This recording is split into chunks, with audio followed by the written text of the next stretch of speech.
Hello and welcome to the Minimum Competence episode for Wednesday, September 27th, 2023. I'm your host for today, Andrew Leahy, a tax and technology attorney from New Jersey. In today's episode, we have O'Hagan Meyer eating the meat from the bones of Daughtry Lorden. SCOTUS upholds a ruling requiring Alabama to redraw a district, Trump & Co. liable for fraud, and the Supreme Court gears up for a new term under an ethics spotlight. Let's hit Wednesday with the energy usually reserved for Thursday and read today's legal news. On this day in legal history, September 27, 1964, the Warren Commission released its report on the Kennedy assassination, concluding that Lee Harvey Oswald acted alone in the plot. The Warren Commission report, released after a thorough 10-month investigation, aimed to provide a definitive answer regarding the assassination of President John F. Kennedy. Headed by Supreme Court Chief Justice Earl Warren, the commission concluded that Lee Harvey Oswald acted as a lone gunman, dismissing any theories of domestic or international conspiracy in the assassination.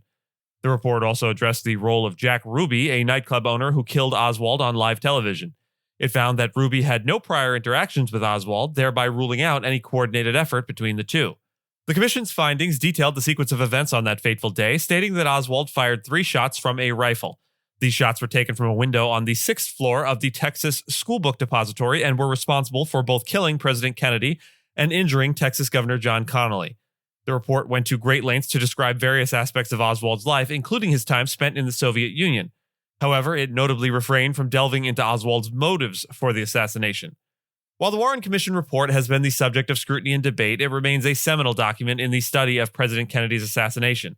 Its conclusions have been both supported and challenged by subsequent investigations, but the report itself stands as a comprehensive governmental response to one of the most shocking and tragic events in American history. O'Hagan Meyer, a Chicago-based boutique law firm, has significantly expanded its labor practice in California thanks to the downfall of Daughtry Lorden, a firm that you will remember emerged from a mass departure from Louis Brisbois. Between May 1st and September 16th, O'Hagan Meyer hired 75 attorneys, ranking 4th in hiring among U.S. law firms, according to data from Firm Prospects. The firm even outpaced hiring at some of the country's 20 largest firms. The collapse of Daughtry Lorden, marred by controversial emails from its founders, provided O'Hagan Meyer with a unique opportunity to absorb more than 50 attorneys from the defunct firm.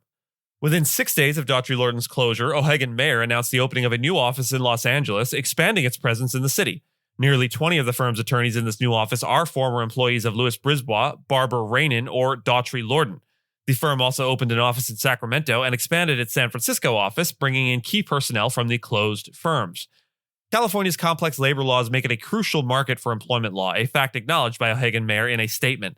The firm said it was thrilled to add almost 80 employment attorneys in California.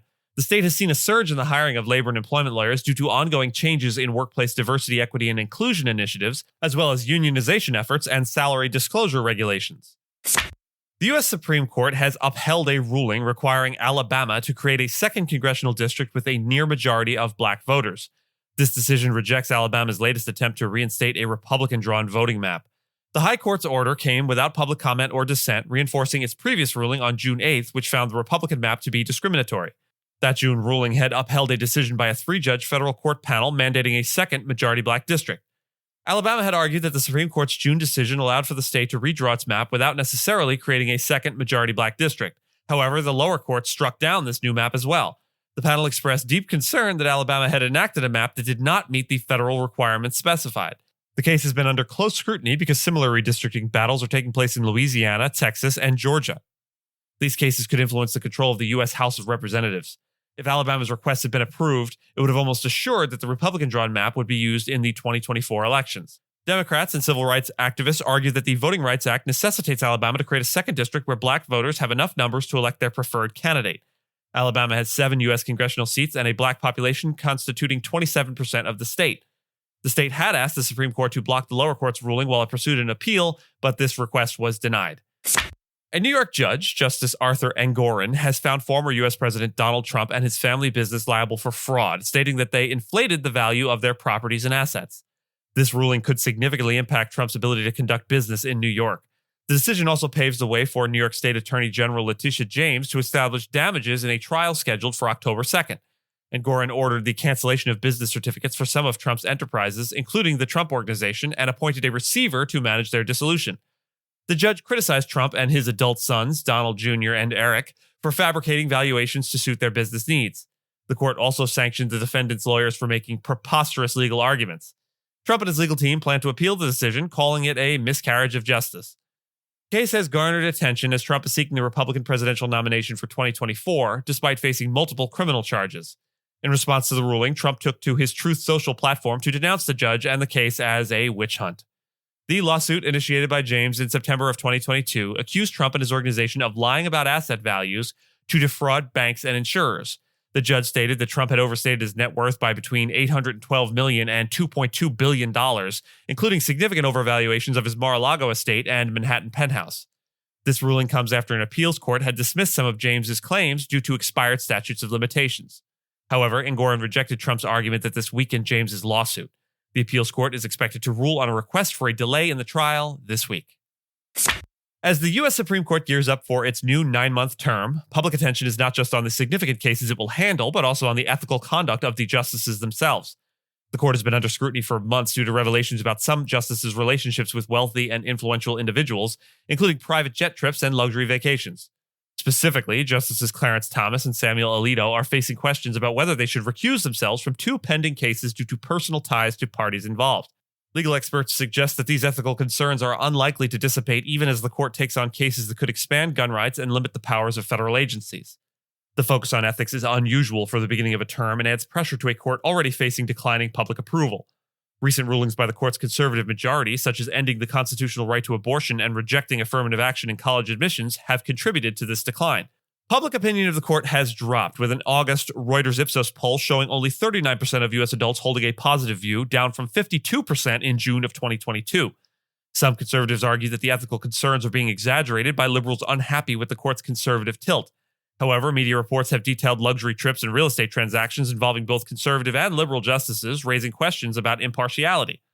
The court's lack of a binding ethics code has led to calls for greater regulation to ensure fairness and impartiality. Legal scholars argue that Supreme Court justices should be held to the same ethical standards as other federal judges. The absence of such a code continues to fuel doubts about the court's integrity, whether those doubts are warranted or not. Spoiler alert, they are warranted.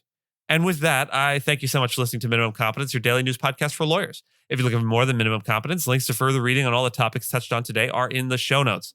If you have any questions or story suggestions, you can find us on Mastodon on the esq.social instance. I'm at Andrew, and my co-host Gina is at Gina.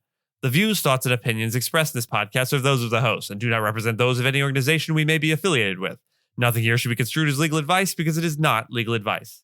Reviews go a long way towards helping new listeners to find our show. If you have a moment and can leave a rating or review on your podcast player, we'd appreciate it. And if you know someone that might be interested in a story we cover, consider sending them the episode.